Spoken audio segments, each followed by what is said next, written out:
সুপ্রিয় মৎস্য চাষী ভাই বন্ধুগণ, আপনারা অনেকে জিজ্ঞেস করে থাকেন যে আমরা মাছের পোনা কীভাবে অক্সিজেন প্যাকিং করি। তো আপনারা দেখেন এরকম ডিজিটাল দিয়ে পরিমাণ মতো মেপে প্রতিটি ব্যাগের মধ্যে কিভাবে আমরা মাছের পোনা দিই, এবং পানির মধ্যে ব্লু কালারের একটি মেডিসিন আছে, এটা আমরা শুধু হাইব্রিড মনোসেক্স তেলাপিয়ার ক্ষেত্রে দেওয়া হয়, যাতে মাছের পোনা সুস্থ সবল এবং অনেক সময় সার্ভ করতে পারে এবং 24 ঘন্টা এই মাছটা অক্সিজেন ব্যাগের মধ্যে টিকে থাকে। তারপর দেখতে পারতেছেন অক্সিজেন সিলিন্ডার থেকে এখানে কিভাবে মানে একটি ব্যাগ পরিপূর্ণভাবে অক্সিজেন করা হয়। এভাবে অক্সিজেন ভিতরে দিয়ে এভাবে ঘুরিয়ে এটাকে টাইট করা হয়।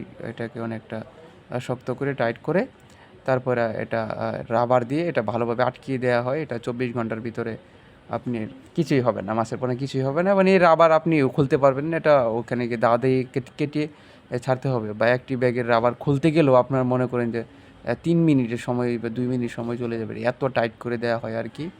আর এই প্রতিটা ব্যাগের মধ্যে যারা মাছের পোনা অর্ডার করেন ওনাদের নাম এবং কয়টি ব্যাগ লেখা থাকে এবং জ্বালাও লেখা থাকে, যাতে আপনারা সঠিকভাবে এই আমরা তো মাছগুলো বাসের মাধ্যমে পাঠাই, তো সেই বাস থেকে সঠিকভাবে আপনার ব্যাগগুলো চিহ্নিত করে যেন আপনারা নিতে পারেন। কারণ একটি বাসের মধ্যে অনেক ধরনের অনেক মাছ অনেক লুকিয়ে পাঠায়, বা আমরাও পাঠাই 3-4 আইটেমের মাছ জেলাভিত্তিক। তো সেই ক্ষেত্রে আপনাদের মাছগুলো সহজভাবে যেন আপনারা চিহ্নিত করে নিতে পারেন, সেই জন্য আর কি ব্যাগের মধ্যে নাম লেখা থাকে আর কি। তো এভাবেই আমরা মাছের পোনা প্যাকিং করি, এবং দেখতেই পারতেছেন ট্যাঙ্কির মধ্যে মাছের পোনা জন্না খাইতেছে। তো অর্ডারি মাছগুলো